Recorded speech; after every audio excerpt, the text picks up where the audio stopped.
It's episode 75 of our weekly CRICKETher Vodcast this week, and we are still in London after watching the final of the Women's 100 at Lord's yesterday.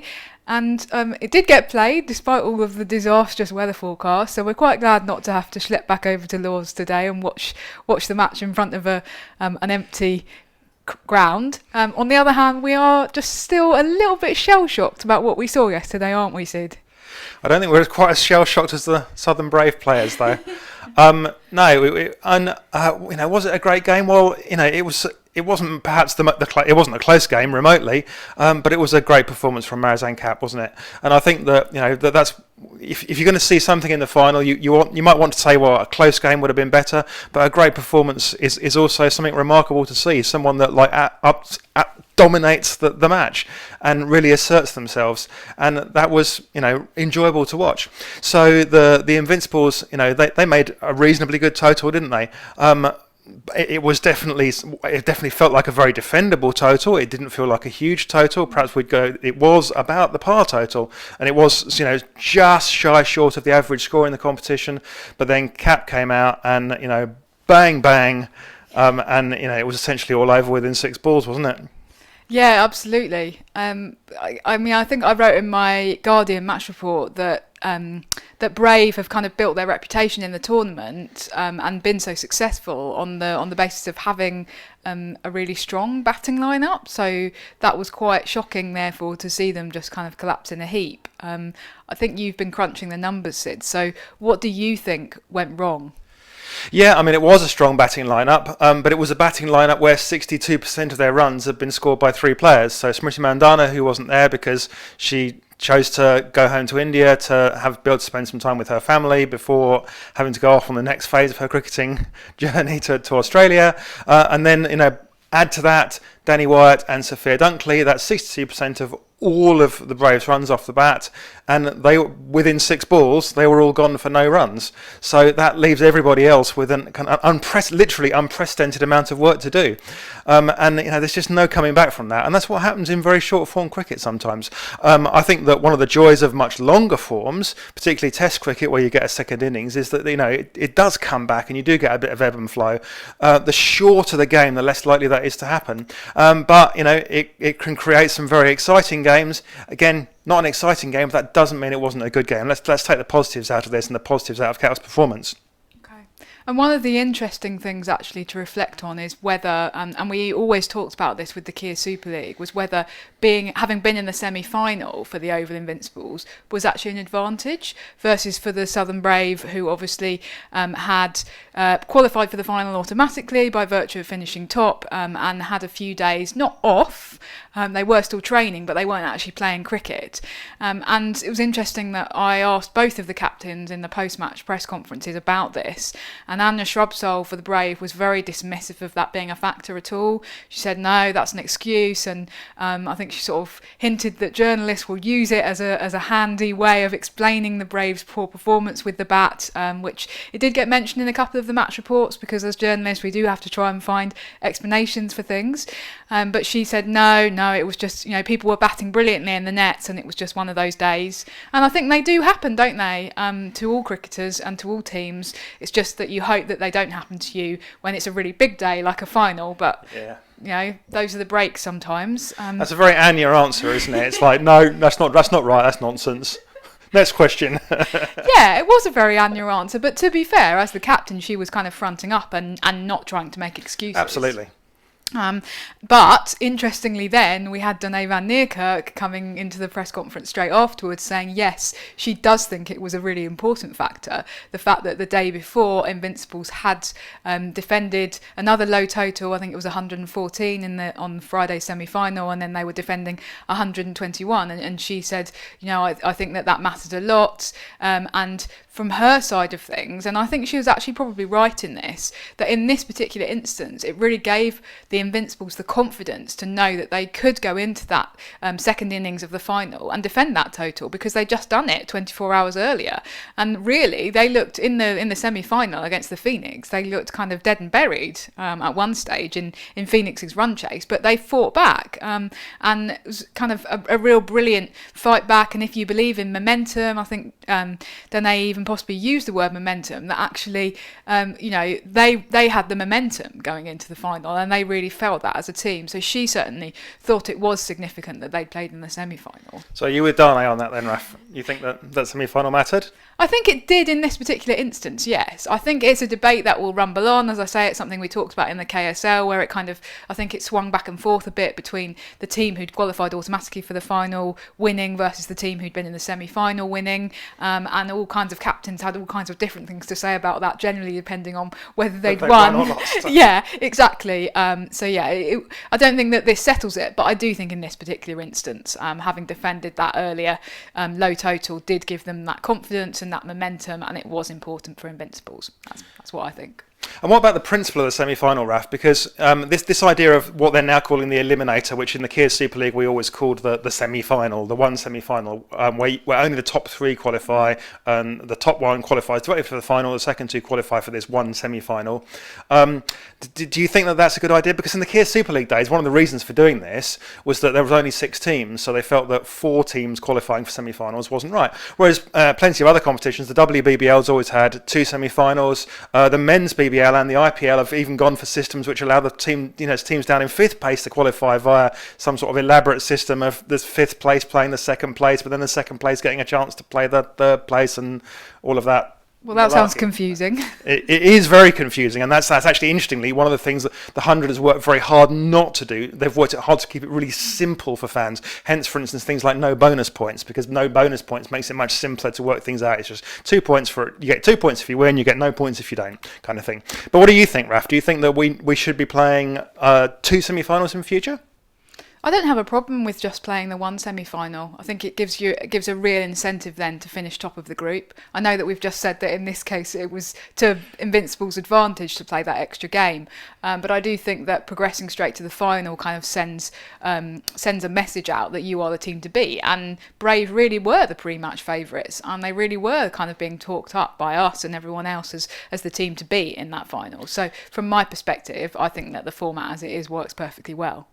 Yeah, I mean, Brave were the best team in the competition. Let's not forget about that. And if you're a Southern Brave player, you can take that home. And at the end of the day, the competition is set up in such a way that the group stages, if you can get in that top 3, don't really matter. And it's all about, can you deal with the pressure on the big day? And the Invincibles, handled that marvellously. In particular, Kapp did.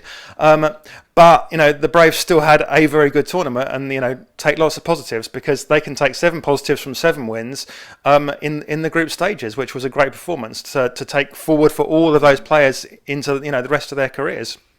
I mean, I know that as a Southern Brave and Southern Vipers fan, you won't necessarily agree with this, Sid, but it's possible that actually the Invincibles winning is better for the competition. I know that when we'd sort of tweeted a couple of weeks ago about the Brave looking likely to win this, and then potentially the Vipers, who are essentially the same team as the Brave, minus 1 or 2 players, let's be honest, obviously same coach as well. So from that perspective, then potentially then also winning the 100 and then going on to win the Charlotte Edwards Cup and the Rachel Hayhoe Flint Trophy for the 2nd year in a row, you go, well, women's domestic cricket starts to become a little bit one-sided then, a little bit samey, and obviously from a Vipers perspective and a Brave perspective, they'd be very happy with that state of affairs. But from a fan's perspective and from kind of more of a neutral perspective, which I tend to consider myself as more of a neutral than you, out of the two of us. Well, you cheer for Alice Capsey, Raf. Yeah, okay, yeah, that's a fair point. I did seem to find myself accidentally cheering on the Oval Invincibles. But anyway, generally, being a little bit more neutral than you, I think that it could be a better thing if one team doesn't dominate all 3 of our women's domestic competitions. I think that actually Invincibles winning gives added interest to the 100 next year. It doesn't just become a walkover. It doesn't just become all of the best players want to go and play for that one team. We don't know how that's going to work next year, actually. Are they going to carry on with, because obviously the women's system didn't have any kind of draft, the women's competition didn't have any kind of draft this year. I think that they allocated the England players, and then there was some kind of informal arrangements for the rest, but it was an attempt to try and create a balanced competition in the same way that they did with the Kia Super League. So it'll be interesting to see what happens with that. I think there are some other big questions for next year as well. Yeah, Raf. So one of the big ones is what happens about all the overseas players. We've had plenty of overseas players who have come over, particularly from Australia, who were not the big names. And some of those players are presumably going to have to make way next year, and some of them are going to hopefully stay. Who's going to stay? Who's going to go? What's going to happen next year? Maybe everyone will decide they don't need Meg Lanning anymore. Yeah, it's an interesting one, and there was certainly a lot of disappointment at the start of the competition about the fact that people kind of perceived it as it was going to be a bit second rate, with some of the kind of less well known Australian players in particular coming over here instead of their big name counterparts like Lanning and Alyssa Healy and Elise Perry, etc. But I don't think that did any harm to the competition whatsoever. And actually, if you look at Amanda Jade Wellington, for example, how brilliant has she been for the Southern Brave? She has been one of the, or if not the best bowler in the whole competition. I guess Marizanne Kapp might have something to say about that after her performance in the final, but certainly in terms of spin bowling, she's been brilliant, and actually you'd have to say that she's got to be one of the first names on Lottie's team sheet for next year's competition. I know that she was replacing, I think it was Amelia Kerr, also a leg spinner, but there's nothing to say you can't have two leg spinners in your side. So that's what I'd be thinking if I was Lottie. I'd be getting Amanda Jade to sign on the dotted line today.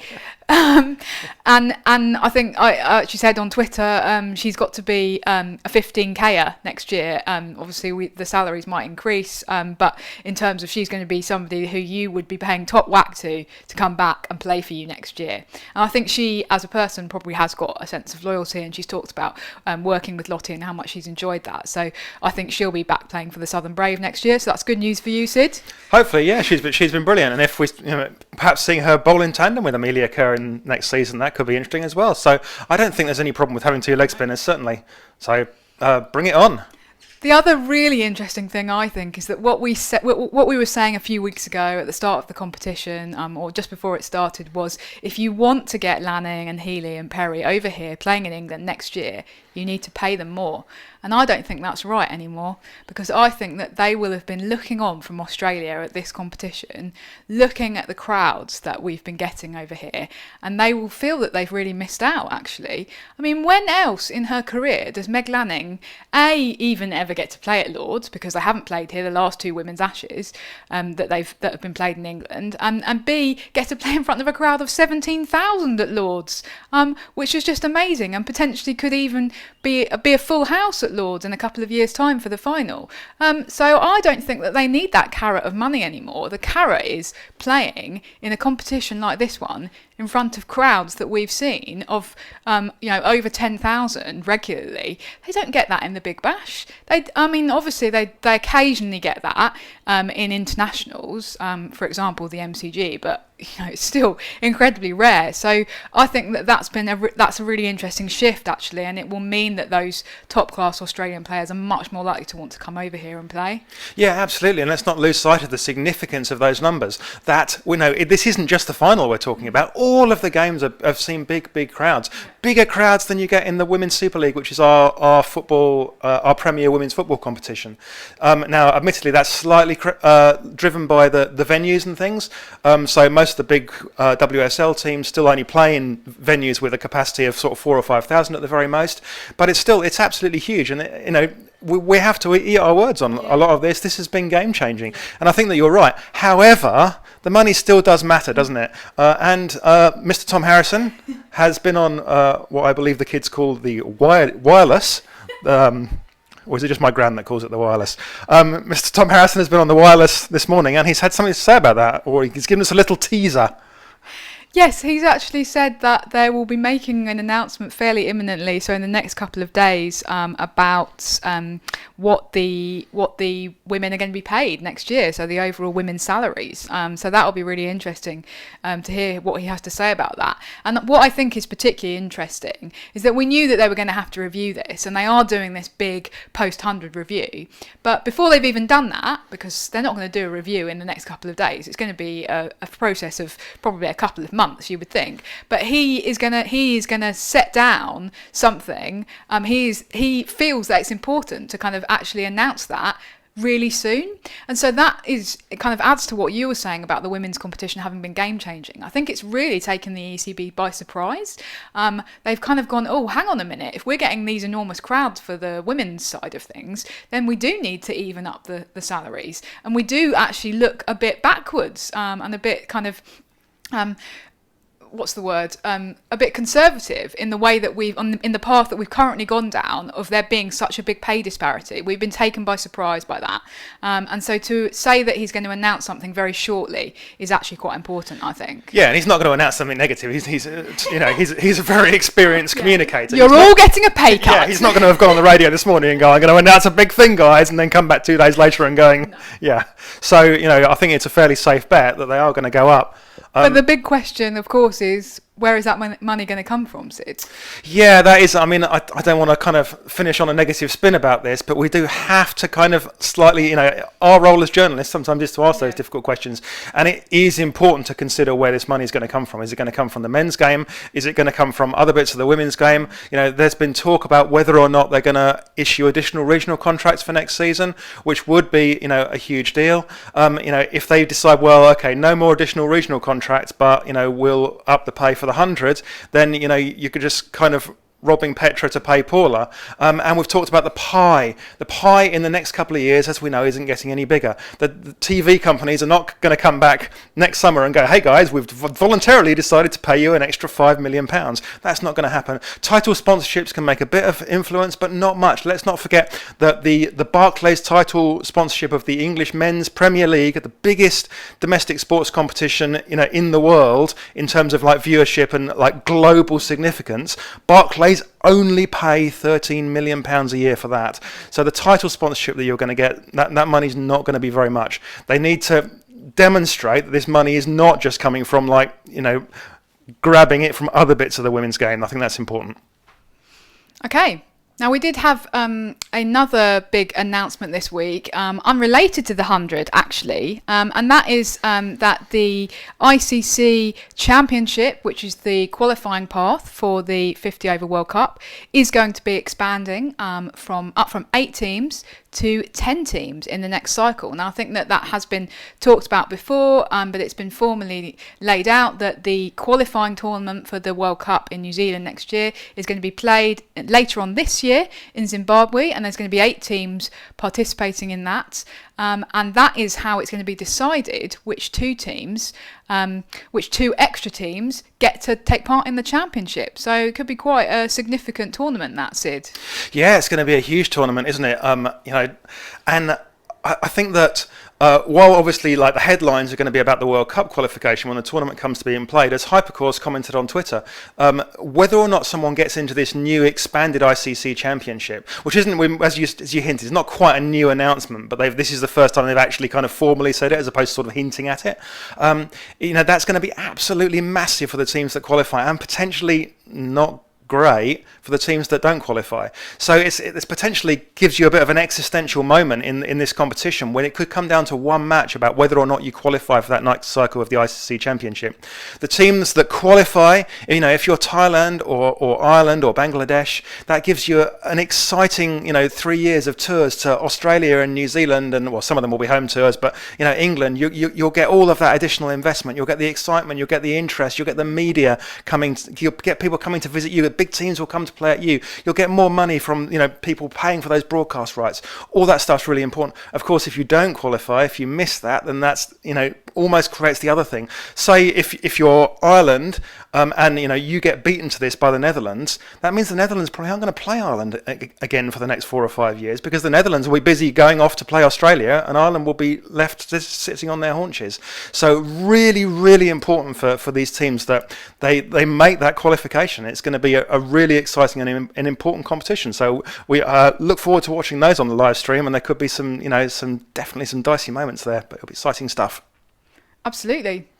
Okay, well, the 100's over and done with. We've really enjoyed it, but no rest for the wicked, Sid. I think you better dust off your bright orange Southern Vipers t-shirt that I bought you for Christmas, in case anyone wasn't aware.